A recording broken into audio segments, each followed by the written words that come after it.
Alright, so I'm back. We were interrupted by a phone call.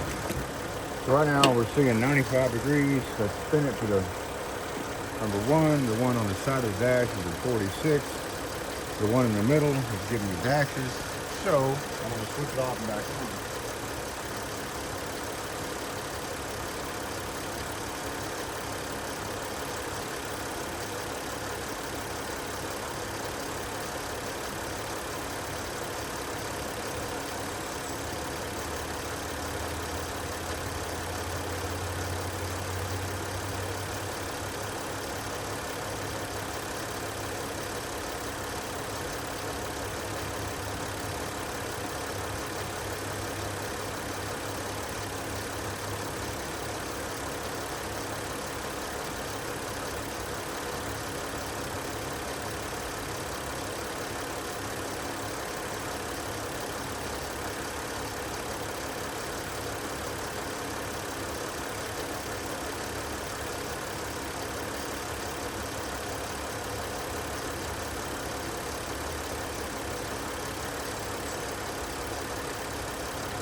Okay, had to reset the box.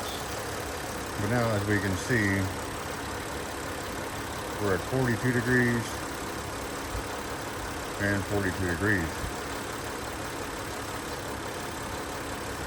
So I feel like the pressures that we have it at, the temperatures that we're getting is very good.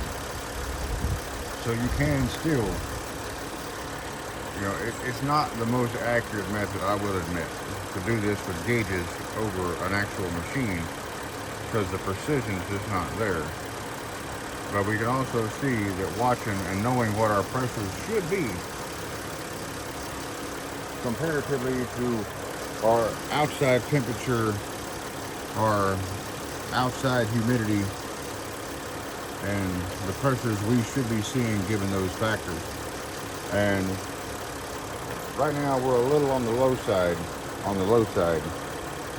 but we have good results inside the car.